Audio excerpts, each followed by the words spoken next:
Sam from the Outlook Riding Academy. Today I'm going to show you how to identify your horse. You're wondering why you need to do this? Well, situations will arise where you need to put any information you have together to prove that you own the horse. Maybe you've lost your horse, maybe you've found a horse, or it might simply be the breeder's requirements for you to register that horse. So where do we start? First off, how about take some photos?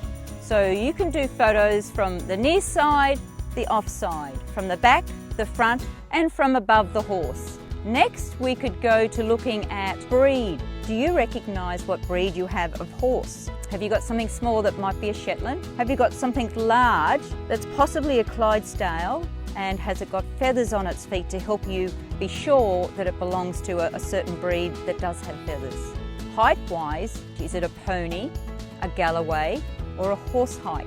Could you guess the age of the horse? Is it behaving as if it was young, or are you feeling that it's rather tame and more on the senior side? Then let's look at the colour of your horse. So there's a lot of colours to know within the horse world. You would just use your adequate description or colours that you're aware of.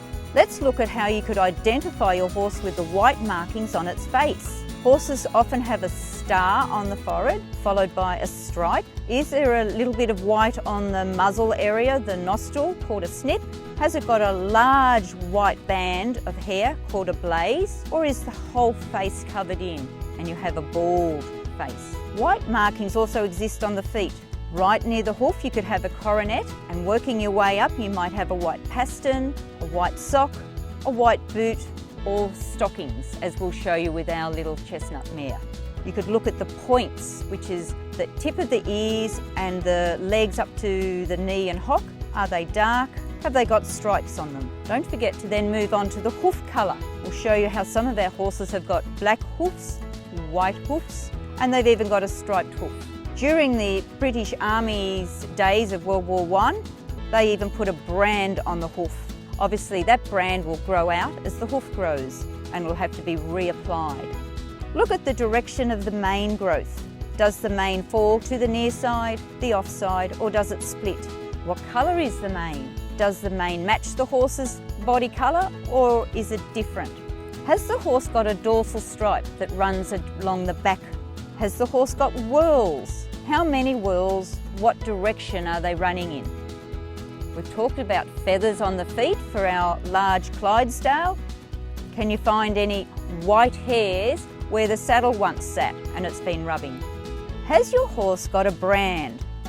Hot iron branding began in 1877. Very few people use the hot iron brand and use a freeze brand, where it just leaves white hair.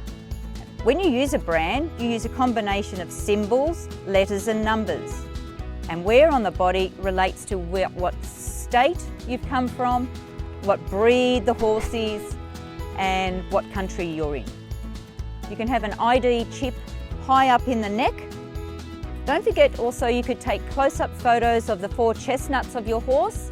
The chestnuts work as a fingerprint, quite unique to each horse. And you can look at the shape of your horse's back. Is it roach-shaped? Is it long, or is it sway?